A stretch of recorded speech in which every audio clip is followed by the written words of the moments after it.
Terima kasih Dr. Ardi atas introduksinya. Teman-teman sekalian, Bismillahirrahmanirrahim. Assalamualaikum warahmatullahi wabarakatuh. Selamat siang dan salam sejahtera para guru besar, senior dan sejawat dari Sabang sampai Merauke, dari Miangas sampai Pulau Rote. Saya Tri Juli menyapa teman-teman sekalian di tengah-tengah istirahat siangnya.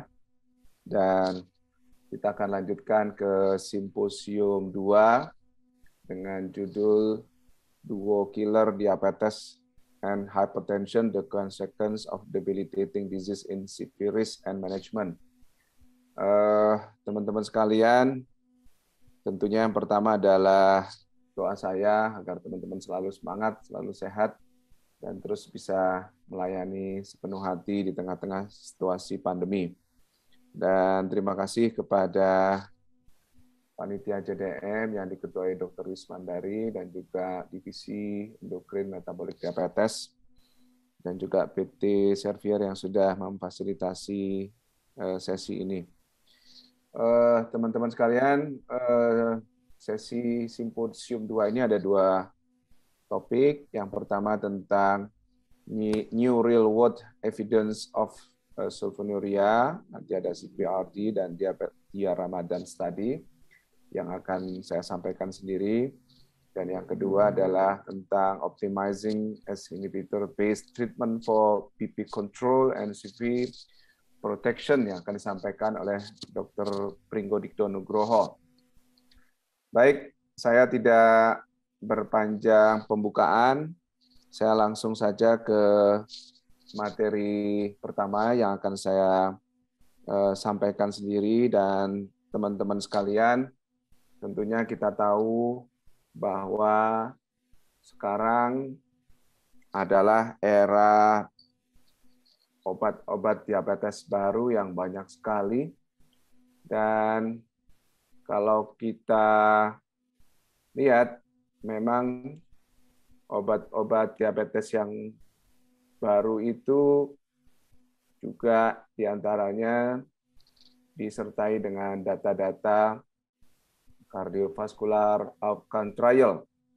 Dan dengan derasnya dan banyaknya informasi tentang obat-obat golongan baru ini sebagian dokter-dokter merasa goyah ya, PD-nya dan juga keyakinannya dengan obat-obat yang sebenarnya sudah lama. Dan diantaranya seperti sulfonylurea, metformin, ya, akarbus, IZD, dan sebagainya. Dan tentunya teman-teman sekalian, di tengah-tengah data obat-obat baru tersebut, nampaknya kita harus meyakinkan ya juga dengan studi-studi yang baru tentunya agar kita bisa terus percaya diri dengan obat-obat yang sesungguhnya sudah lebih lama kita gunakan dan bermanfaat untuk pasien-pasien kita. Teman-teman sekalian, ini diskursus saya dan kira-kira pembicaraan atau agenda kali ini nanti kita coba lihat cakrawala obat-obat diabetes baru dan juga obat-obat diabetes yang sudah eksis lama.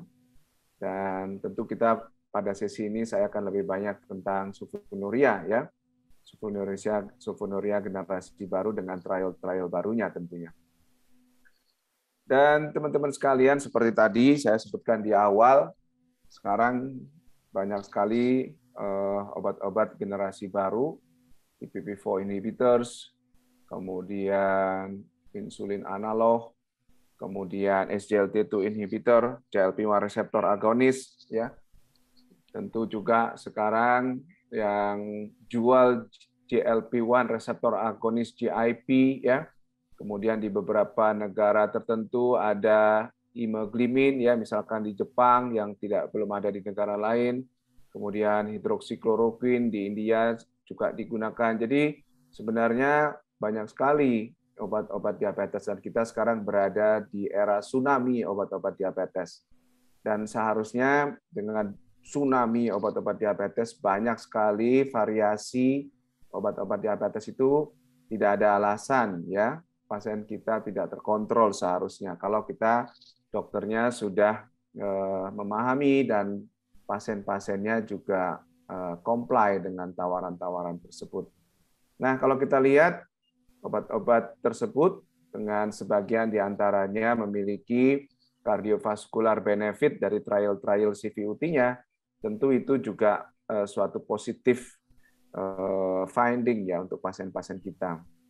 Tapi jangan lupa teman-teman sekalian, obat-obat lama seperti sulfonylurea ini sudah sangat panjang ya, kurikulum vitae, track record-nya ya seperti sulfonylurea ini sudah dari tahun 50 berada di kancah ya pengobatan diabetes. Jadi saya kira kita harus tetap yakin, kita harus tetap percaya diri bahwa obat-obat ini, obat-obat lama ini juga masih memiliki tempat dalam pengobatan diabetes dengan pemilihan yang benar, dengan positioning yang benar, cara penggunaan yang benar, dosis yang benar, dan juga pemilihan pasien yang benar. Baik, sebelum saya lanjutkan, kita coba polling dulu ya. Ini di tengah-tengah suasana siang, mungkin habis makan, habis istirahat ya. Saya coba polling untuk teman-teman. Silakan panitia ditampilkan pollingnya ini. Kalau saya mau lihat kira-kira di antara peserta JDM kali ini bagaimana pola ya inisiasi obat diabetes yang paling banyak diberikan untuk pasien-pasien naif, pasien-pasien yang newly diagnosed. Silakan dipilih, coba.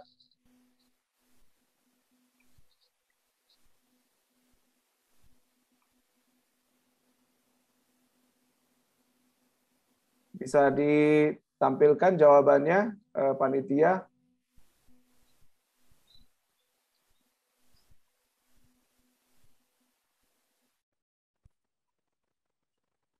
Nggak bisa ditampilkan ya?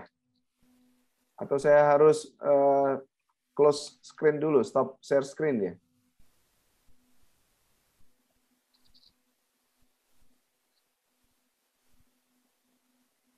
Baik, nanti coba kita lihat ya belakangan. Teman-teman sekalian, kalau kita lihat landmark trial-nya sulfonylurea sebenarnya sudah sangat panjang CV-nya ya.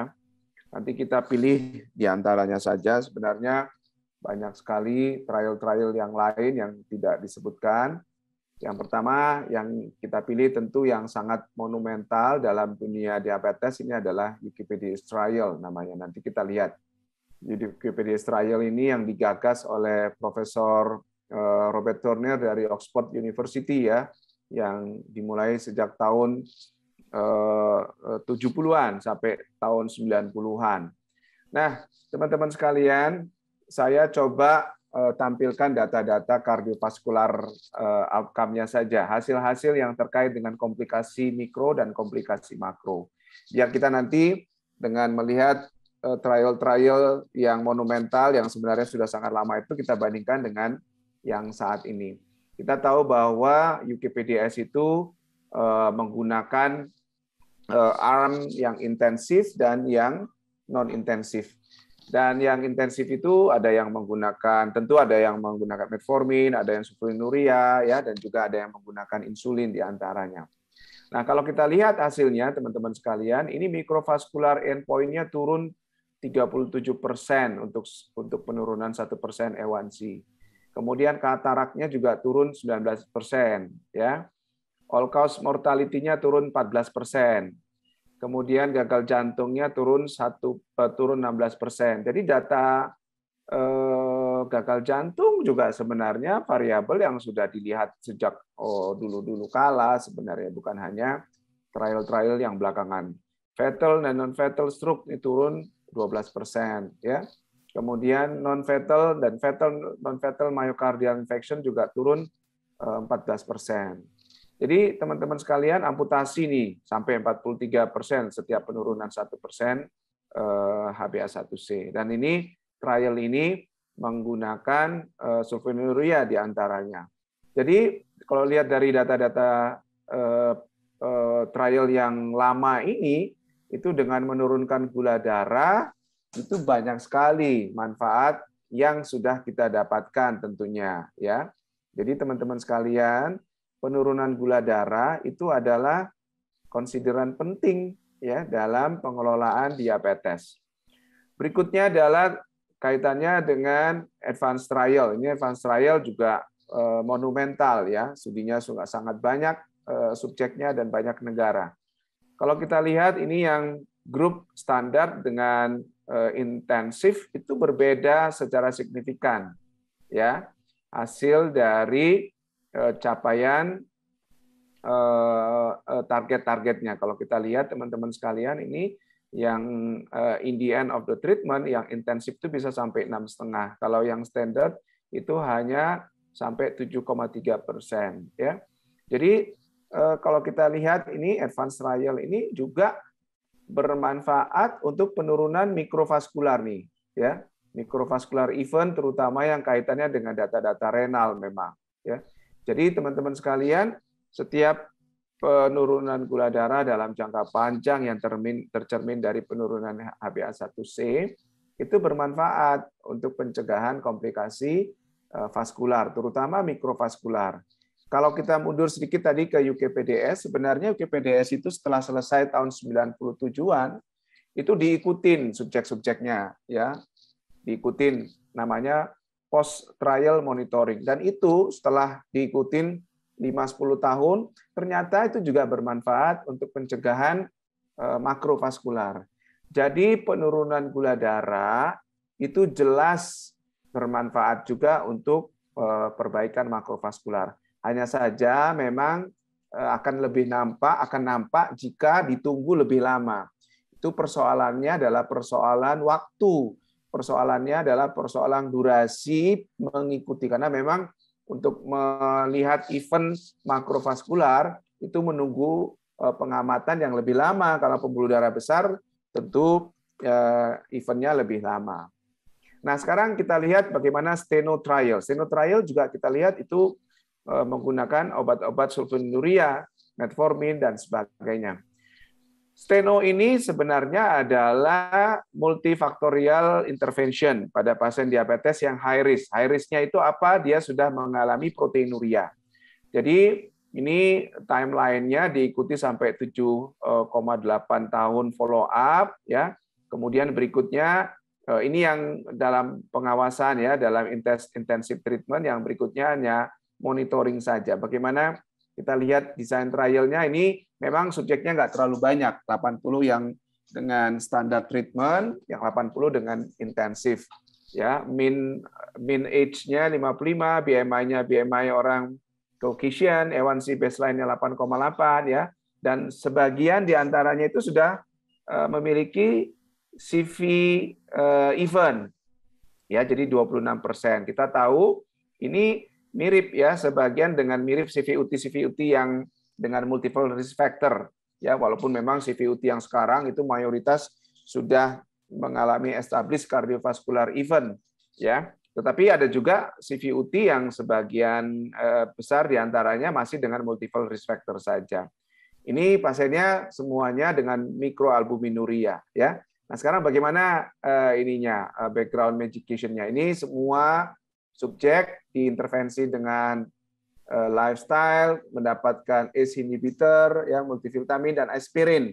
Yang berikutnya, untuk hiperglikemianya diberikan metformin diantaranya, kemudian ada glikazid, kemudian ada yang kombinasi, metformin, glikazid, insulin, dislipidemianya, statin, fibrat, ya, hipertensinya sebagian juga selain ACE tadi yang lain-lain. Jadi pendekatan multifaktorial, semua faktor risiko diurusin secara simultan, tidak hanya gula darahnya. Bagaimana hasilnya teman-teman sekalian? Ternyata baik hasilnya. Ini nefropatinya turun sampai 73%. Neuropatinya juga demikian, turun sampai 69%, retinopatinya turun sampai turun 55%. Tadi sekitar 7 tahun pengamatan. Ini masih 4 tahun ya. Kalau kita lihat in the end-nya, ini makronya, makro dan mikro kalau dibagi, makro dan mikronya juga hasilnya signifikan, nampak sekali bermanfaat gitu, penurunan gula darah, penurunan atau kontrol hipertensi, kontrol lipid kalau dilakukan secara simultan itu bermanfaat untuk makro dan mikrovaskular. Nah, ini dari trial Steno 2 itu disimpulkan bahwa kalau kita melakukan pendekatan komprehensif pada penyandang diabetes yang dengan macam-macam faktor risiko, itu jelas bermanfaat ya. Menurunkan mikrovaskular sudah nampak dari 4 tahun pengamatan, dan juga makrovaskular dari sampai 7,8 tahun pengamatan. Jadi teman-teman sekalian, penting memang bahwa obat-obat obat-obat yang sudah eksis duluan, yang sudah lama itu juga punya track record yang baik. Nah, sekarang kita masuk ya, setelah kita lihat bagaimana trial-trial monumental sulfonylurea, kita coba address ya, karena ketakutan-ketakutan atau mitos-mitos yang sering mengelilingi benak kita terkait dengan sulfonylurea. Ini katanya sulfonylurea menyebabkan atau mempercepat beta cell failure. Katanya cepat fatigue karena dipaksa atau dirangsang terus memproduksi insulin dengan sulfonylurea. Katanya cardiovascular mortality-nya tinggi, katanya risiko hiponya tinggi. Memang ini benar secara class effect. Nanti kita lihat bagaimana per masing-masing obat ya. Risiko kenaikan berat badan. Kita tahu memang jelas bahwa sulfonylurea secara class effect menurunkan berat badan. Tapi bagaimana per individu obatnya?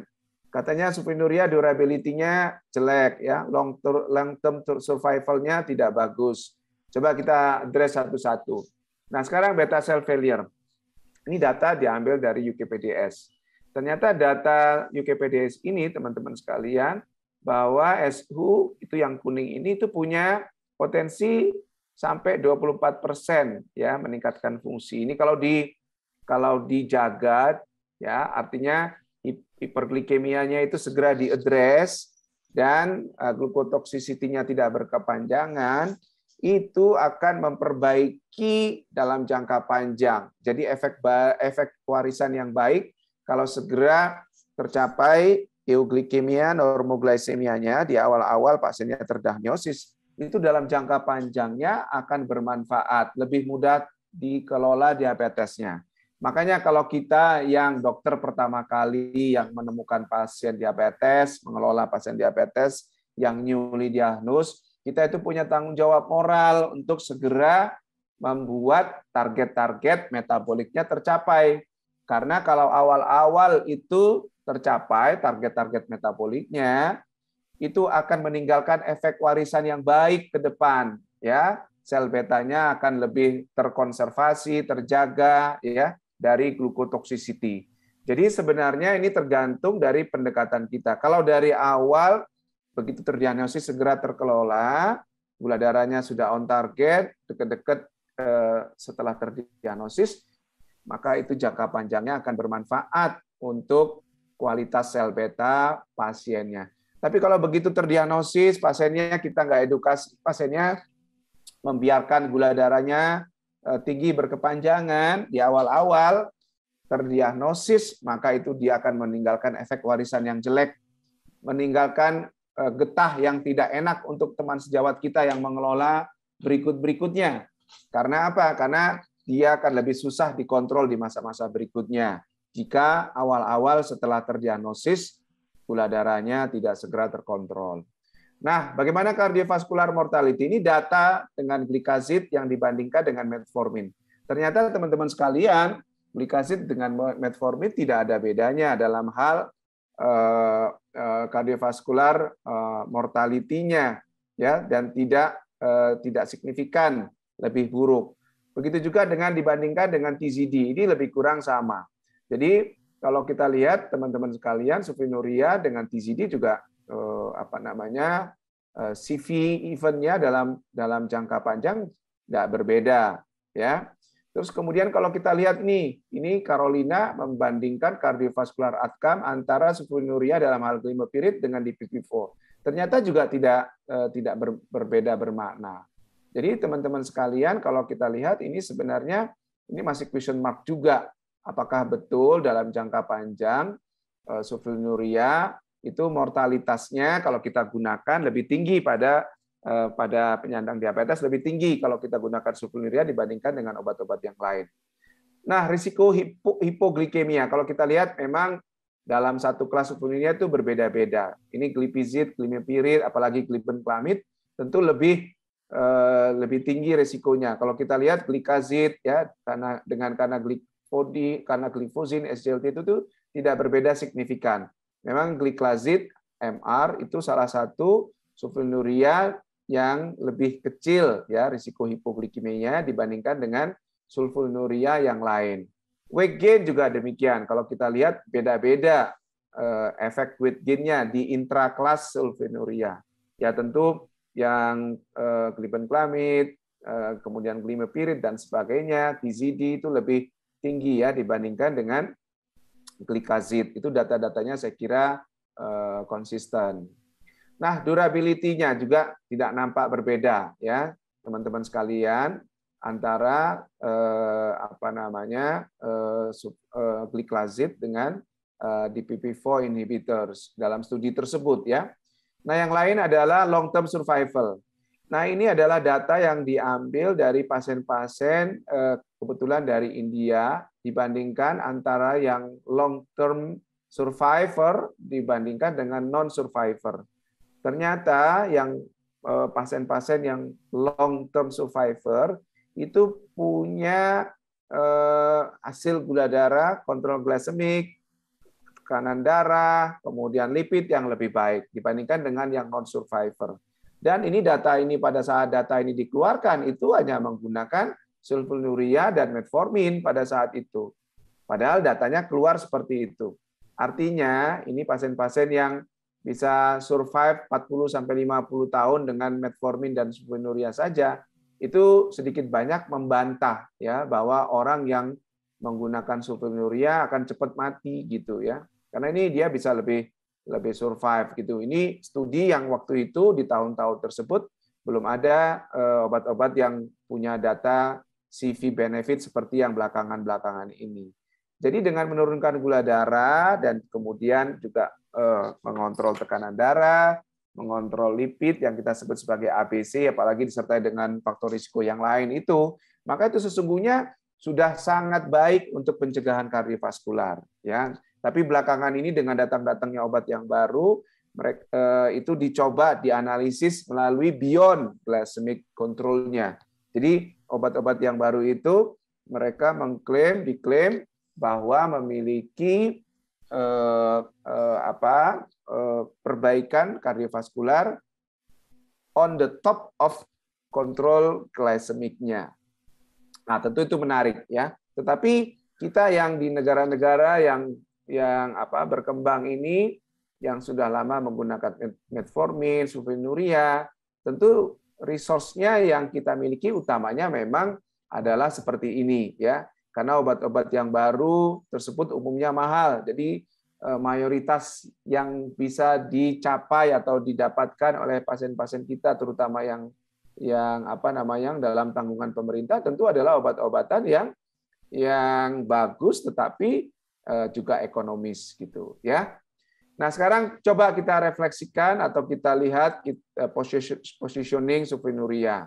Ternyata ini guideline-nya begini. Sulfonylurea masih eksis ya, baik itu untuk katakanlah pada strategi monoterapi, dual terapi, triple terapi. Jadi teman-teman sekalian, tentu di negara-negara seperti negara-negara berkembang terutama ya, ini sebuah harapan yang terus hidup ya, bahwa memang sulfonylurea ini masih terus relevan dengan khasanah terapi diabetes di negara-negara seperti kita. Kalau pasien dia mampu dan juga memang cocok ya nggak ada masalah juga kalau kita menggunakan obat-obat yang data-data CVUT-nya lebih baik atau lebih baru gitu juga nggak ada masalah. Tetapi kan hanya segelintir pasien yang bisa mendapatkan obat-obat baru tersebut karena sebagian besarnya belum masuk ke Fornas di JKN. Begitu juga dengan guideline-nya IDA ini masih meletakkan sulfonylurea ya sebagai salah satu pilihan terapi kalau kita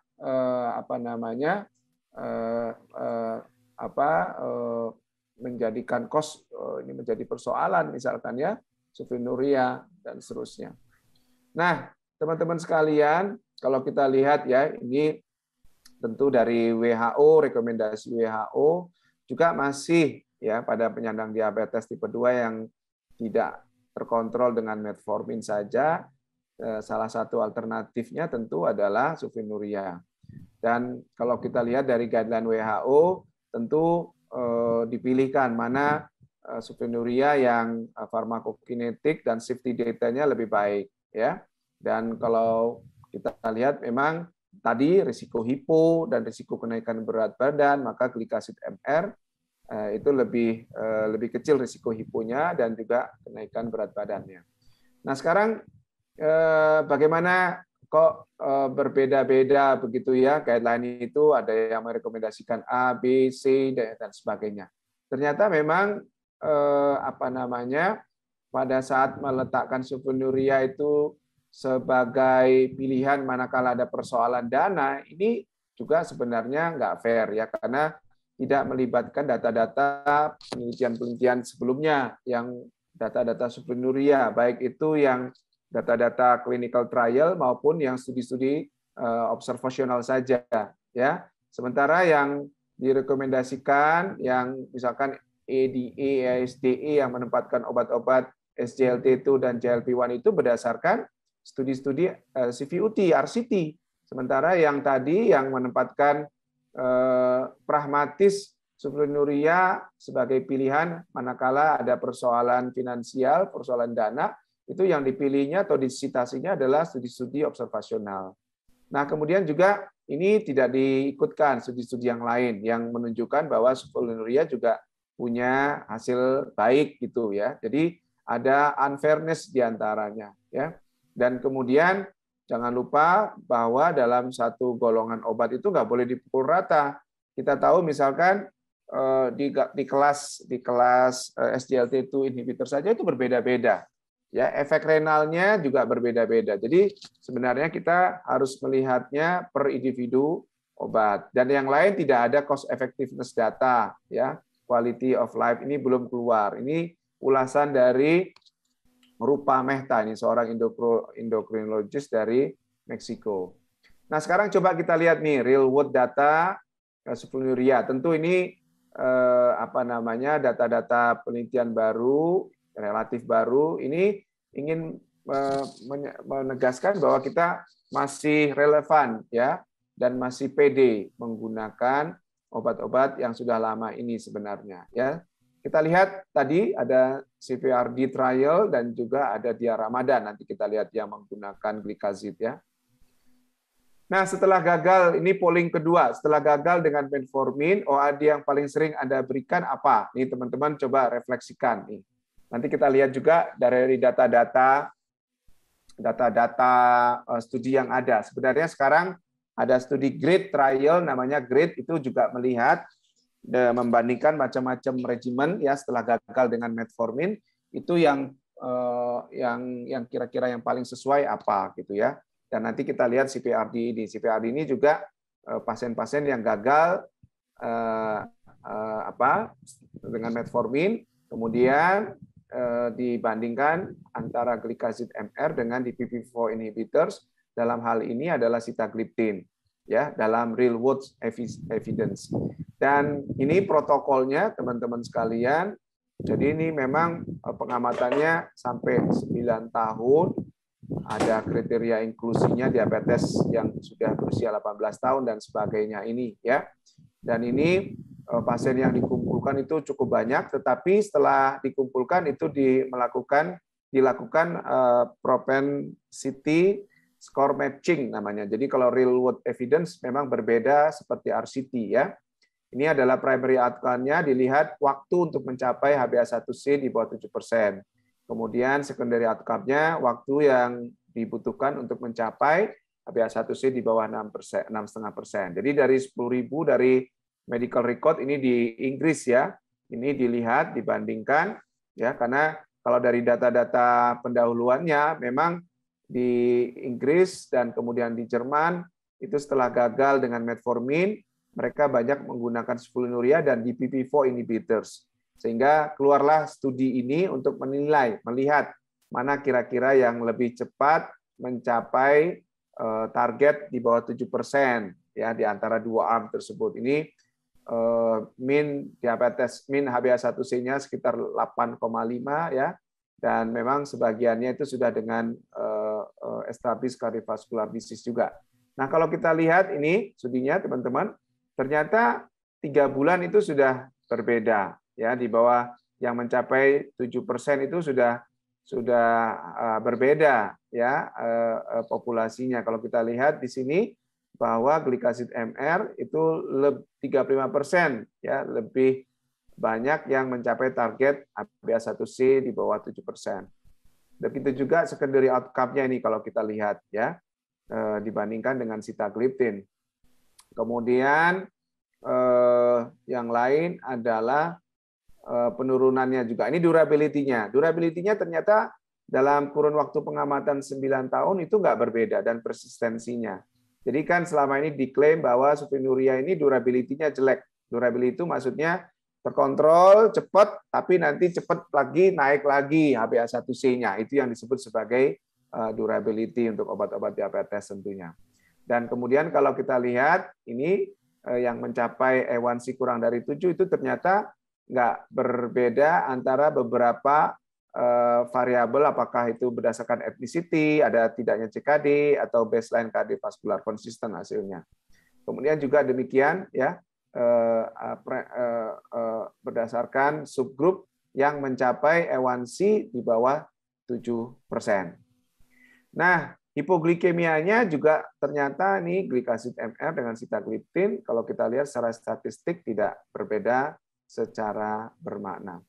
Jadi hasil dari CPRD trial ini menegaskan bahwa kira-kira yang mencapai target A1C di bawah 6,5, waktu mencapai A1C 6,5 atau 7 itu lebih cepat, lebih baik ya, yang menggunakan glikasid MR ini dengan hasil durability ya yang kira-kira sama dan juga hipoglikemi yang sama.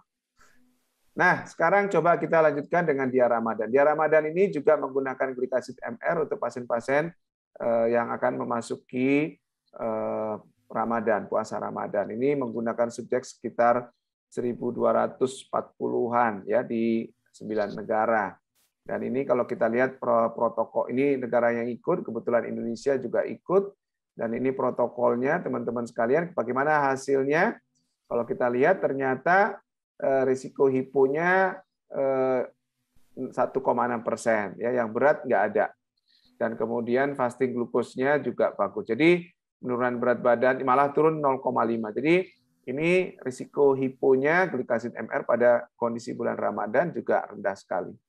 Baik, teman-teman sekalian, kira-kira itu yang ingin bisa saya sharingkan terkait dengan studi-studi baru, real world evidence, sulfonylurea, yang tentu harapannya bahwa sulfonylurea ini di konteks negara kita, negara berkembang, dengan menggunakan CKN dan sebagainya, masih sangat relevan kita gunakan ya untuk menurunkan gula darah.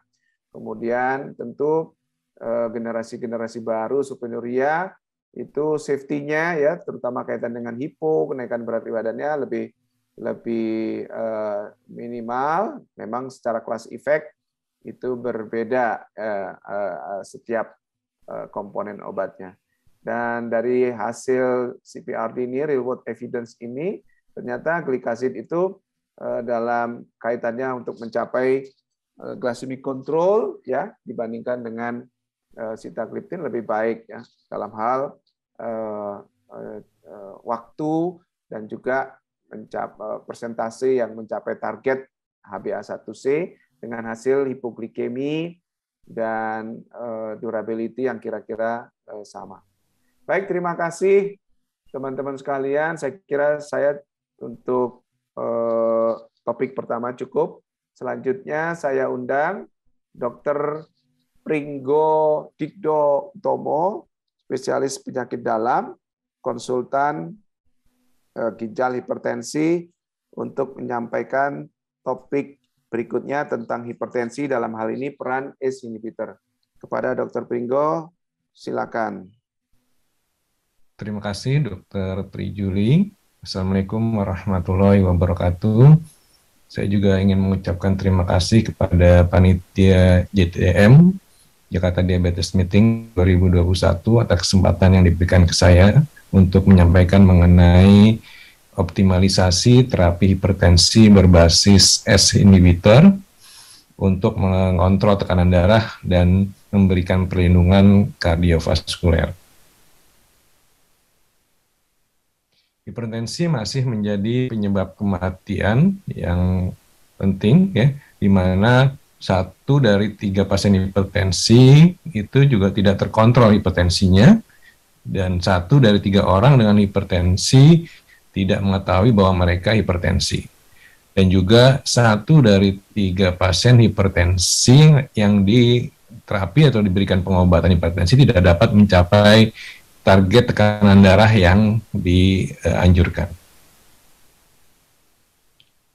Bagaimana prevalensi hipertensi di Indonesia? Ini adalah data dari Riskesdas, dari Kemenkes, bahwa prevalensi hipertensi di Indonesia meningkat dari 25,8% di 2013 menjadi 34,1% di tahun 2018. Sementara dari May Measurement Month 2017 yang dilakukan oleh Perhimpunan Hipertensi Indonesia, 62,8% pasien hipertensi yang diterapi belum terkontrol tekanan darahnya.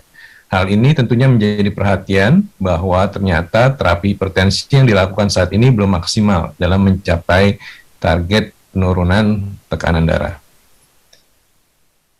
Selain itu, diabetes dan hipertensi merupakan 2 penyakit yang sering kita temui bersamaan, ya.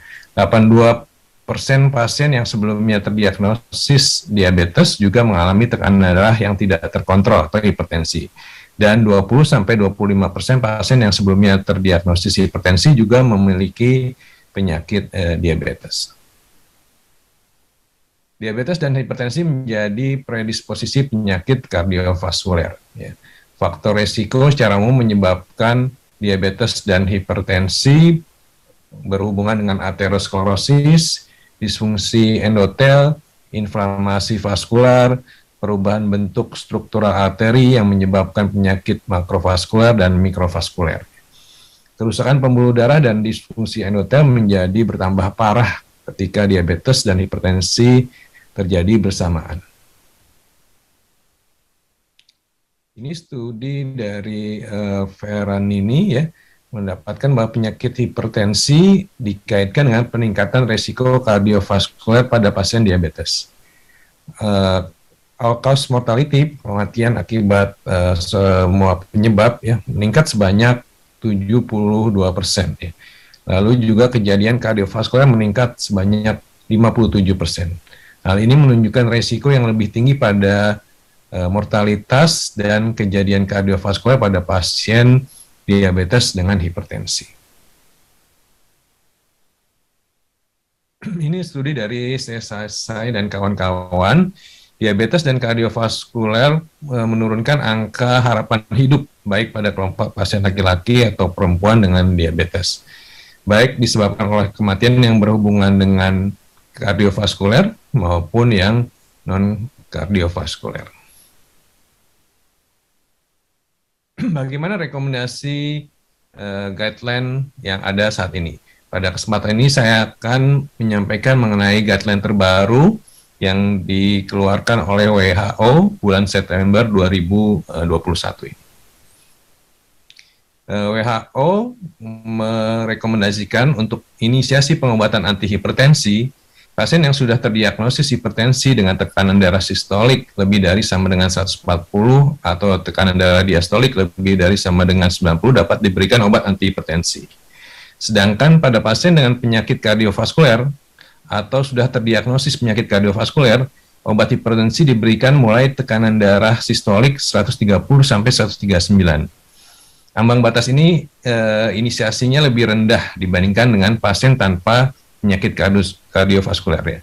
Begitu pula pada pasien dengan resiko tinggi kardiovaskuler, ya, seperti diabetes atau penyakit ginjal kronik. Obat hipertensi diberikan mulai tekanan darah sistolik 130 sampai 139. inisiasi obat antihipertensi dianjurkan untuk dimulai kurang dari atau sama dengan 4 minggu ya, setelah diagnosis. Jadi bila ingin memberikan modifikasi gaya hidup dulu, obat antihipertensi diberikan jangan tertunda lebih dari 4 minggu ya. Apabila tekanan darah sistolik cukup tinggi, yaitu tekanan darah sistolik lebih dari sama dengan 160 atau tekanan darah diastolik lebih dari 100, atau ada bukti kerusakan organ target, obat hipertensi dianjurkan diberikan tanpa menunda atau menunggu modifikasi gaya hidup. WHO juga memberikan panduan untuk memulai pengobatan ini untuk dilakukan pemeriksaan penunjang untuk deteksi penyakit komorbid atau hipertensi sekunder ya. Khususnya hipertensi sekunder bila ada indikasi ya. Tetapi pemeriksaan ini tidak boleh menunda inisiasi pengobatan.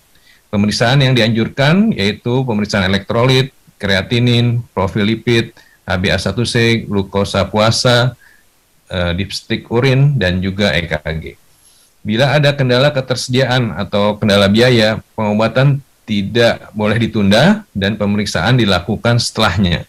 Beberapa obat bisa diberikan untuk inisiasi pengobatan tanpa pemeriksaan penunjang, seperti long acting CCB ya, dihidropyridin CCB. Pada guideline WHO juga menganjurkan penilaian risiko kardiovaskuler ya. Risiko kardiovaskuler dianjurkan dinilai saat atau setelah inisiasi pengobatan hipertensi bila mampu laksana dan tidak lagi catatannya tidak menunda pengobatan ya. Jangan dengan kita mengejar pemeriksaan ini pengobatan tertunda ya. Jadi dianjurkan tidak lebih dari 4 minggu. Pemeriksaan untuk menilai risiko kardiovaskular ini penting terutama pada pasien-pasien dengan tekanan darah sistolik 130 sampai 139 mm air raksa, di mana bila ada didapatkan kita menambahkan penyakit kardiovaskuler atau ada komorbid yang merupakan risiko tinggi kardiovaskuler seperti diabetes atau penyakit ginjal kronik, inisiasi pengobatan hipertensi dapat diberikan saat tekanan darah sistolik antara 130 sampai 139. Beberapa tool atau alat penilaian risiko kardiovaskular tersedia dan dapat digunakan. Sekali lagi, pemeriksaan penilaian risiko kardiovaskular ini tidak menunda pengobatan. Obat lini pertama yang dianjurkan oleh WHO adalah thiazid. Yang pertama thiazid atau thiazid-like, yang kedua S inhibitor atau ARB, dan ketiga ada dihidropyridin CCB ya. Calcium channel blocker yang long acting. WHO menganjurkan pengobatan dengan obat long acting ya, terutama dianjurkan karena ini akan meningkatkan compliance ya. Juga WHO menyampaikan kondisi khusus di mana ada beberapa obat yang dianjurkan. Misalnya pada pasien dengan usia lebih dari 65 dianjurkan penggunaan diuretik atau CCB. Pada pasien-pasien dengan penyakit jantung iskemik dianjurkan penggunaan beta blocker, dan pada pasien dengan proteinuria, diabetes mellitus, gagal jantung, penyakit ginjal dianjurkan penggunaan S inhibitor atau ARB. Pada guideline ini WHO juga menganjurkan penggunaan kombinasi obat hipertensi sebagai pengobatan awal. Jadi dari awal dianjurkan untuk dimulai dengan kombinasi, dan lebih dianjurkan lagi penggunaan single pill combination bila mampu laksana. Bagaimana dengan guideline nasional? Di dalam guideline Perkeni disampaikan bahwa S inhibitor dapat digunakan pada pasien dengan diabetes, ya S inhibitor dan ARB dapat digunakan pada pasien diabetes dengan hipertensi, namun S inhibitor memiliki keunggulan lebih dalam memberikan kardiovaskuler benefit. Ya, mengapa terapi hipertensi berbasis S inhibitor perlu dipertimbangkan? Ini beberapa rasional ya. Di sini di slide ini digambarkan mekanisme kerja S inhibitor dan ARB dan hubungannya dengan bradikinin ya. Kita lihat bahwa yang mempunyai efek terhadap jalur bradikinin adalah S inhibitor ya. Tapi ARB tidak mempunyai efek terhadap jalur bradikinin ini, di mana peran bradikinin sangat penting ya. Kita lihat bahwa bradikinin ini mempunyai fungsi sebagai vasodilator yang poten berperan dalam menurunkan morbiditas dan mortalitas, dan juga misalnya antifibrosis, antiinflamasi, anti ROS ya, oxidative stress, dan juga anti trombrosis ya. Dan hal ini tidak dimiliki oleh golongan ARB.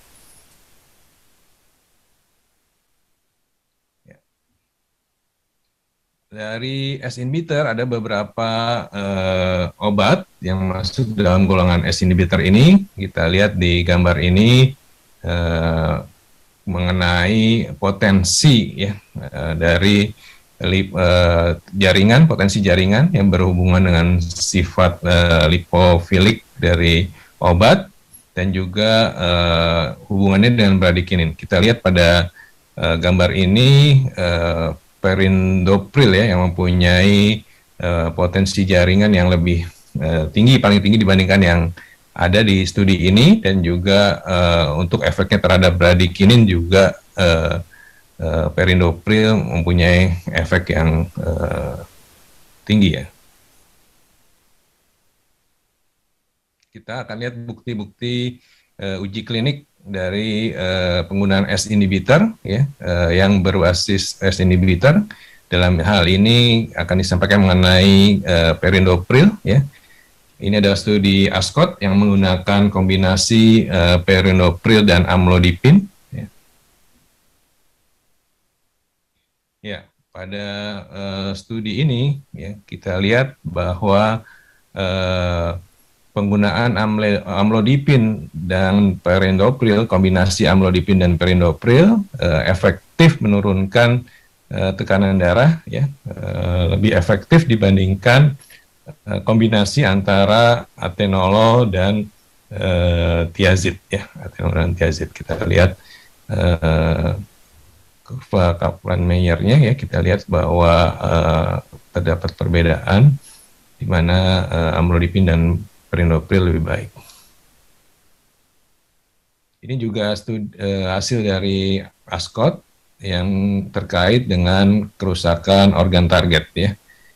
Kita lihat, dan juga mortalitas ya, di mana penggunaan perindopril dan amlodipin menurunkan mortalitas kardiovaskuler ya, sebesar 24% dan menurunkan resiko PAD 35%, juga menurunkan resiko gangguan ginjal 15%, menurunkan resiko stroke 23%, dan menurunkan resiko new onset diabetes sebesar 30%.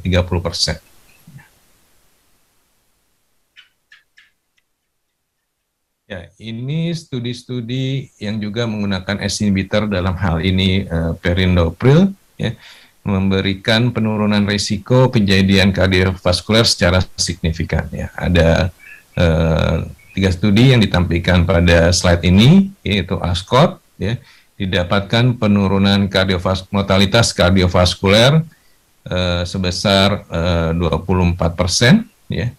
Lalu pada Ascot Legacy juga terdapat penurunan kematian akibat stroke, yaitu sebesar 29% ya. Lalu pada Europa CCD penurunan total mortalitas sebesar 46% ya. Di mana manfaat ini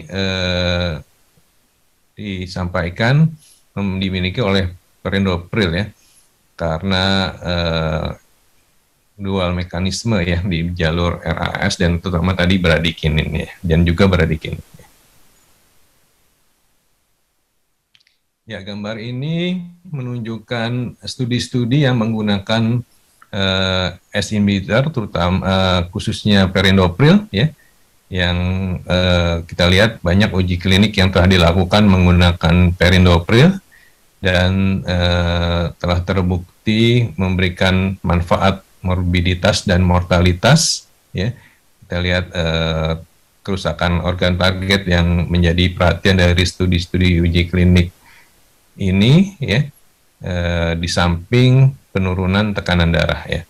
Terdapat beberapa clinical trial landmark clinical trial seperti Ascot, Advance, AFID, Europa, Progress, Preami, PEP, CHF, dan yang mempelajari berbagai profil pasien pada yang ditempatkan, kita lihat diproyeksikan di cardiovascular risk continuum ini ya. Jadi beberapa studi itu memfokuskan pada tahap-tahap dari cardiovascular risk continuum ya, yang berbeda-beda, sehingga ini menggambarkan manfaat dari perindopril ini bisa pada beberapa tahap dari cardiovascular risk continuum tersebut. Ya, ini adalah slide yang menunjukkan kalau tadi kita bicara mengenai uji klinik, ini adalah meta-analisis yang dilakukan pada uji klinik yang menggunakan ACE inhibitor ya. Kita lihat bahwa ACE inhibitor ini di beberapa meta-analisis ini kita lihat mempunyai efek yang baik ya terhadap all-cause mortality ya.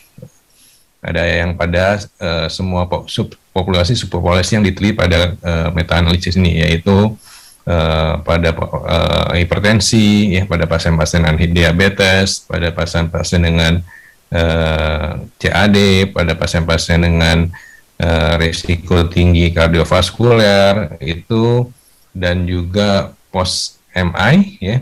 Jadi pada studi ini dibandingkan dengan ARB, ACE inhibitor menunjukkan mempunyai manfaat terhadap all-cause mortality pada berbagai populasi pasien ya.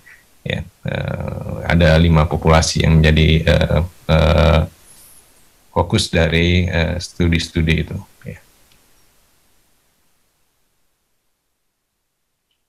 Ya, ini salah satu meta-analisisnya, yaitu yang dilakukan oleh Prof. Ferrari dan kawan-kawan ya, yang memasukkan lebih dari 150.000 pasien hipertensi.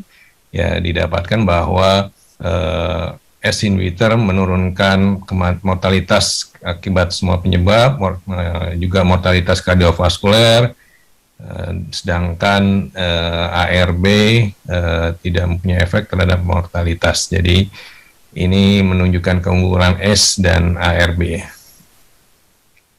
Ini adalah kurva Kaplan-Meiernya dari studi dari Prof. Ferrari tadi. Maaf, forest plotnya dari studi Ferrari ini. Kita lihat yang kiri adalah ACE inhibitor, sedangkan yang kanan adalah ARB. Kita didapatkan mengenai efeknya ya. Kita lihat efeknya terutama yang 3 penelitian yang di bawah itu ya. Daripada ACE inhibitor itu yang memberikan manfaat, tidak ada di kiri yang in favor terhadap ACE inhibitor. Yaitu studi ASCOT BPLA, studi Advance, dan juga studi HFET ya.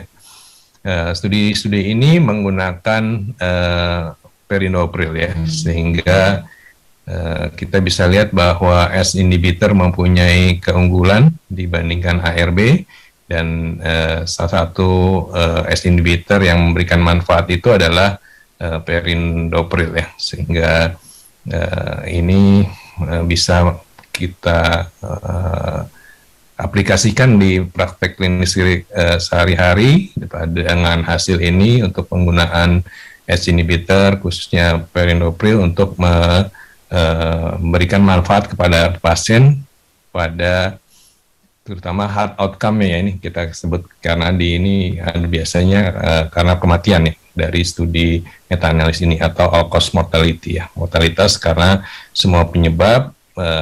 ACE inhibitor dalam hal ini perindopril memberikan manfaat yang baik untuk pasien. Ya, sebagai ringkasan atau pesan yang bisa dibawa pulang, bahwa kontrol tekanan darah yang tidak baik berhubungan dengan resiko kardiovaskuler ya. dan mortalitas, khususnya pada pasien-pasien dengan hipertensi dan diabetes ya, yang mempunyai dengan adanya diabetes ini pasien akan masuk ke kategori resiko tinggi terjadinya kardiovaskular event ya. Guideline internasional menganjurkan terapi awal itu, pengobatan awal dengan menggunakan kombinasi sudah ya. Khususnya tadi disampaikan mengenai guideline dari WHO yang terbaru yaitu pada bulan September 2021 ya. Ini sesuai dengan juga guideline sebelumnya, guideline dari International Society of Hypertension, guideline dari European Society of Hypertension juga sudah menganjurkan penggunaan terapi awal, pengobatan awal dengan kombinasi, dan khususnya lebih dianjurkan penggunaan single pill combination ya. Jadi kombinasi obat antihipertensi dalam satu pil ya. Dari presentasi tadi juga disampaikan bahwa ACE inhibitor memberikan manfaat yang lebih baik ya. Dalam hal ini adalah data yang ditampilkan tadi di meta-analisis, dimasukkan ke meta-analisis, perindopril itu bisa memberikan manfaat terhadap morbiditas ya, dalam ini kerusakan organ target dan juga mortalitas pada beberapa populasi pasien ya, tidak hanya pada pasien hipertensi saja, tapi tadi ada diabetes, post MI ya, dan ini berarti tidak hanya menurunkan tekanan darah, tapi juga mempunyai manfaat terhadap kerusakan organ target dan juga mortalitas sebagai heart outcome. Jadi studi uji klinik maupun meta-analisis, studi uji klinik yang dimasukkan kepada meta-analisis mendapatkan kombinasi single pill combination perindopril amlodipine terbukti efektif menurunkan tekanan darah dan juga bermanfaat terhadap mortalitas dan juga dapat ditoleransi ya. Demikian, mudah-mudahan bermanfaat. Terima kasih atas perhatiannya. Wassalamualaikum warahmatullahi wabarakatuh. Waalaikumsalam. Terima kasih Dr. Pringgo yang sudah memberikan pencerahan terkait dengan mengelola hipertensi, kaitannya terutama jika berbarengan dengan adanya faktor risiko diabetes ya. Dan tadi sudah disampaikan jika konsisten sistolik 130 sampai 139 pada penyandang diabetes, maka harus segera dikelola ya, di-manage tentunya secara simultan dengan diabetesnya dan dengan faktor risiko yang lain tentunya. Dan saya kira untuk penyandang diabetes, apalagi sudah ada proteinuria, ACE inhibitor, dan ARB adalah fondasinya, selain dengan modalitas yang lain, non-farmakologi, dan juga obat-obat untuk risk factor yang lain. Baik, Dr. Pringgo, kita address pertanyaan. Ini ada beberapa pertanyaan. Yang pertama dari Dr. Agus Salim. Bertanya terkait dengan efek kardiovaskular dari sulfonylurea, yang tentu bisa meningkatkan risiko kardiovaskular bila terjadi hipoglikemia. Ya, ini terkait dengan pertanyaan ini ada 2 poin yang ingin saya sampaikan. Teman-teman sekalian, reseptor sulfonylurea itu ada di mana-mana ya. Kalau yang di pankreas itu reseptor SUR1 ya, kalau di jantung, terutama di pembuluh darah dan miositnya itu SUR2, 2A utamanya. Nah, di jantung kita itu ada homeostasis normal namanya ischemic preconditioning. Ischemic preconditioning itu adalah kemampuan adaptasi untuk melakukan vasodilatasi di pembuluh darah jika terjadi iskemi di miosit di distalnya. Di distalnya terjadi iskemi, maka pembuluh darah yang lebih proksimal akan melakukan dilatasi. Itu namanya homeostasis ischemic preconditioning. Nah, pada kondisi tertentu, pada pasien yang menggunakan sulfonylurea tertentu, dia akan mengganggu homeostasis ischemic preconditioning itu. Ya, yang harusnya pembuluh darah proksimal dilatasi pada saat iskemi, dia malah tetap vasokonstriksi, ya, jadi tidak menguntungkan. Makanya pada kondisi-kondisi yang ada CAD, kita menganjurkan memilih sulfonylurea yang tidak mengganggu homeostasis ischemic preconditioning itu, ya. Jadi pilihlah generasi-generasi baru, ya, sulfonylurea yang tidak mengganggu homeostasis ischemic preconditioning. Itu poin yang pertama untuk mengadres soal ini. Poin yang kedua, hipoglikemia apapun sebabnya itu tidak bagus untuk pembuluh darah dan juga untuk kardiovaskular event, ya, bisa mencetuskan aritmi, mencetuskan kardiovaskular event, ya, infak, mencetuskan stroke dan sebagainya. Jadi tidak ada kaitannya dengan tapi hipoglikemianya itu jelas dia buruk terhadap kardiovaskular jika terjadi hipoglikemi. Ya, jelas. Saya kira Dr. Agus Salim jelas pertanyaannya, ya. Nah, kemudian pertanyaan kedua nih, Dr. Pringgo, kayaknya masih untuk saya dulu nih, Dr. Pringgo, nanti sabar dulu ya, Dr. Pringgo. Pertanyaan pertama, apakah ada studi head-to-head yang melihat antara glikazid dan glikidon, ya. Kemudian glikazid SU yang selain efeknya yang lebih minimal, apalagi kebaikannya. Baik, saya kira ini saya tunjukkan data dari beberapa studi, ya. Ini saya kira tadi saya sudah kumpulkan. Nah, ini satu studi dari di diabetes, obesity dan metabolism. Memang nampaknya glikazid, glipizid, ya, itu lebih pada studi ini, ya, pada studi ini. Tetapi ini tidak memasukkan glipidon, ya. Memang kita tahu bahwa kadang-kadang sumber atau asal negara produser dari obat itu dibuat, jika itu tidak ada di satu negara yang lain atau pada saat dilakukan studi, ya, itu tidak diujikan, ya. Kita tahu bahwa glikazid ini contohnya, ya, glikazid ini base-nya nih di Prancis nih utamanya. Kalau glikidon saya kira dari Bayer, dari Jerman dan sebagainya. Kemudian ini kadang-kadang memang tidak menyertakan. Tetapi kalau kita lihat secara umum memang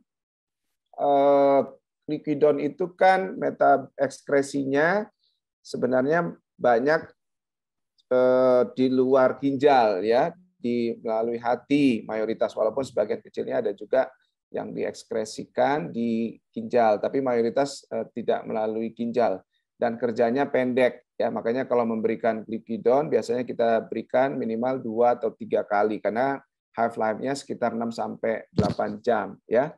Jadi memang kalau obat-obatan yang kerjanya lebih pendek, ya, tentu dia memang secara gampangnya atau simpelnya tentu efeknya nggak akan panjang dan risiko hiponya tentu kan karena dia berdurasi kerjanya pendek, tentu tidak terlalu banyak juga, gitu, ya. Tetapi saya kira data ini tidak menyertakan glikidon sebagai pembandingnya. Yang lain adalah saya kira ini studi yang lain. Ini pada ACCORD study, advance dan VADT. Ini memang kalau kita lihat ini jenis sulfonylurea yang digunakan pada ACCORD itu mayoritas glimepiride. Kalau advance kita tahu glikazid. Memang ini dari studi-studi ini nampaknya glikazid lebih sedikit, ya, memang risiko hipoglikemianya. Sebenarnya berat badan kalau kita lihat juga ada data-data yang lain, glikazid itu juga berat badannya relatif lebih sedikit kenaikannya. Memang biasanya makin besar risiko hipo, kaitannya atau risiko kenaikan berat badannya juga lebih besar. Makanya glibenclamid itu kan yang sering buat pasien masuk IGD juga nampak risiko kenaikan berat badannya juga lebih banyak dibandingkan dengan katakanlah dengan glikazid atau glikidon dan sebagainya. Jadi Dr. Fauzan, saya kira itu data yang tersedia. Selain manfaat hipo juga nampaknya berat badannya kalau pengalaman atau praktek sehari-hari lebih friendly ya glikazid yang lepas lambat ini dibandingkan dengan katakanlah dengan glibenclamid yang contoh ekstrimnya. Dan jangan lupa bahwa glikazid ini juga punya data renal ya, menurunkan proteinuria. Jadi saya kira itu juga positive finding. Nah, tentu itu jadi bahan pertimbangan kita untuk memilih pasien-pasien yang sudah ada proteinuria. Nah, ini saya kira ke Dr. Pringgo dulu, biar gantian bicaranya dari Dr. Adlina. Diabetes yang ada mikro albuminuria. Apakah ada di antara golongan ACE atau ARB yang paling memberikan manfaat untuk menurunkan albuminuria dan menurunkan probabilitas TKD? Ini maksudnya Dr. Pringgo dari intra kelas ACE, apakah ada studi yang membandingkan yang paling baik menurunkan proteinuria dan juga progresinya? Begitu juga dengan di intrakelas ARB. Apakah ada data yang membandingkan beberapa sartan kaitannya dengan proteinuria dan mencegah progresi kerusakan ginjalnya? Silakan Dr. Pringgo. Terima kasih Dr. Trijuli. Mengenai proteinuria ya, hipertensi sebenarnya pertama kita data yang ada dengan menurunkan tekanan darah itu juga sudah menurunkan proteinuria. Ada data seperti itu ya. Dan untuk mengenai statin, S yang mana atau ARB yang mana ini tidak ada sebenarnya head to head yang dibandingkan ya.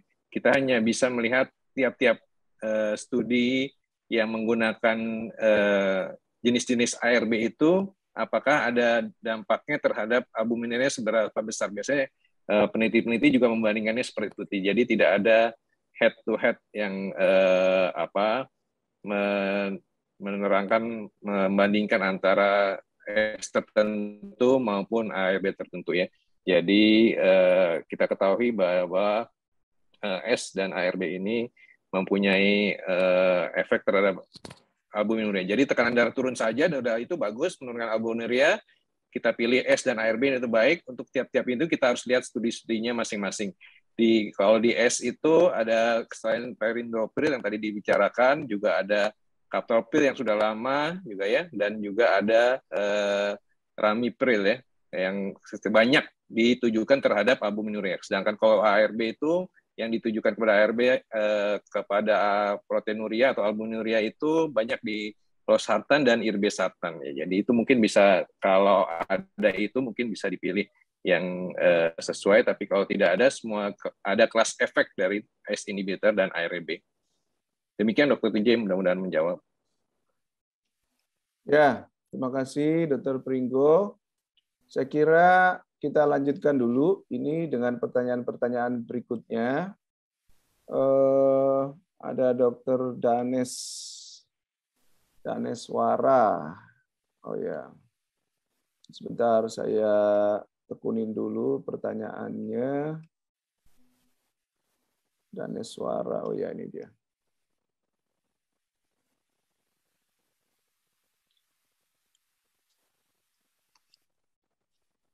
Dr. Danes ini bertanya, pada kondisi apa kita menggunakan selain glikazid MR? Ya, glikidon tadi saya sudah jelaskan. Memang dia ini ya ekspresinya mayoritas di ekstrarenal, di non renal. Jadi pada kondisi-kondisi yang gagal ginjal, kita bisa saja menggunakan glikidon ya. Kalau gagal ginjal yang berat sekali gitu atau end stage, glikidon saya kira masih bisa diberikan, dengan juga kadang-kadang harus tetap case by case dengan dosis yang disesuaikan ya, dosis yang disesuaikan. Saya biasanya kalau mau menggunakan glikidon, pasiennya sudah dengan gagal ginjal yang berat, juga tergantung respon individual, bisa 2,5 kali ya. Dan tentu sebenarnya glikazid MR juga masih bisa ya, pada kondisi gagal ginjal stage 4 juga masih bisa tentunya. Tapi semuanya case by case dan harus hati-hati sekali ya. Hanya saja glucidon ini tidak punya data bahwa dia menurunkan proteinuria yang baik gitu ya, tidak seperti data advance. Dia tidak punya data yang jelas-jelas menurunkan progresi. Jadi beda ya antara kacamata bahwa dia secara farmakokinetik dia tidak diekskresi ke ginjal sehingga sering kita berikan pada kondisi gagal ginjal gitu ya. Tetapi itu hanya dari sisi keamanan ininya saja, hipoglikemianya gitu. Tetapi dari sisi pencegahan renal outcome-nya dia tetap seperti netral-netral saja. Nah, itu tentu harus ditimbang-timbang dalam memilih obat ya. Data renalnya yang kaitannya dengan MARE namanya ya, Major Adverse Renal Outcome itu harus juga dilihat ya, proteinurianya kaitan dengan proteinuri dan mencegah kelainan ginjalnya ya. Nah, glimepiride ya, kadang-kadang kalau saya biasanya menggunakan glimepiride ini kalau katakanlah hiperglikemianya ini sekali ya, berat gitu ya, terus kadang-kadang pasiennya tidak mau menggunakan insulin, kadang-kadang kita gunakan glimepiride ini karena glimepiride ini apalagi yang 4 mili kan kita bisa gunakan sampai 6 mili, 8 mili walaupun jarang. Dalam hal menurunkan gula darahnya nampaknya pada kondisi dengan dosis yang lebih besar itu spektrumnya lebih luas ya. Tetapi lagi-lagi kita harus lihat kaitannya tidak hanya dari kacamata menurunkan gula darah, tapi bagaimana kaitannya safety-nya menurunkan proteinurinya dan juga menurunkan progresi gagal ginjalnya dalam jangka panjang. Selalu melihatnya itu komprehensif ya, tidak melulu kaitannya hanya dengan melihat respon gula darahnya saja begitu. Berikutnya dari Dr. Aulia Malik, ini Dr. Pringgo nih, mengalami AKI dengan penurunan fungsi ginjal. Apakah ACE perlu diberhentikan terlebih dahulu pada pasien yang sudah mengkonsumsi rutin? Silakan Dr. Pringgo. Ya, terima kasih Dr. Juli. Mengenai AKI ya, kalau ya, dia AKI sudah menggunakan ACE atau ARB ya. Katanya. Ya, kalau memang dia sudah menggunakan ACE, ARB dan AKI adalah ada AKI yang pasti penyebabnya bukan karena ACE ya, karena sudah lama menggunakan ACE, bisa kita lanjutkan sebenarnya. Tapi hati-hati kalau AKI-nya agak lanjut, akan ada, kita perhatikan apakah ada hiperkalemia ya, suatu efek samping dari ACE inhibitor ya. Demikian. Sedangkan untuk single combination, sekaligus Dr. TJ, pertanyaan dari selanjutnya, single pill combination ini adjustment memang agak kelemahannya di situ ya. Tapi memang kan yang single pill combination ini biasanya menyediakan beberapa pilihan kombinasi ya, sehingga itu bisa digunakan. Sedangkan untuk geriatri memang harus hati-hati karena dia bisa menyebabkan hipotensi. Kita harus bertahap. Terima kasih. Ya, terima kasih Dr. Pringgo. Teman-teman sekalian, saya kira kita sampai di akhir dari sesi terakhir ini. Teman-teman sudah ikutin, kalau yang ikutin dari 8.30 tadi, kuliah Prof. Herku dan sampai jam 3 ini saya kira sudah cukup lelah ya. Jadi saya akan segera menutup sesi ini, dan saya menyimpulkan teman-teman sekalian bahwa tentu sulfonylurea masih sangat relevan untuk konteks negara berkembang seperti kita. Untuk sulfonylurea itu tentu berbeda-beda, walaupun dalam satu kelas banyak obatnya, tapi kita harus pelajari masing-masing obatnya. Ada yang waktunya kita pilih obat A, sulfonylurea A, sulfonylurea B, sulfonylurea C dalam berbagai kondisi setting klinis. Pilihlah dan bacalah, dan jangan lupa selalu data-data trialnya kita jadikan pertimbangan untuk memilih sulfonylurea tersebut. Dan tentunya yang punya data kardiovaskular outcome yang baik dan juga renal yang baik itu menjadi salah satu konsideran. Dan tadi Dr. Pringgo sudah menegaskan bahwa diabetes dan hipertensi itu harus dikelola secara komprehensif dan serentak ya, karena killer duo ini sering menjadi penyebab cuci darah, ya, kemudian penyakit-penyakit makrovaskular yang lain. Terima kasih, saya kira saya cukupkan sampai sekian, mudah-mudahan bermanfaat. Dan saya kembalikan, Dr. Pringgo, terima kasih kepada peserta yang sudah setia sampai di akhir sesi. Saya kembalikan ke Dr. Ardi. Assalamualaikum warahmatullahi wabarakatuh.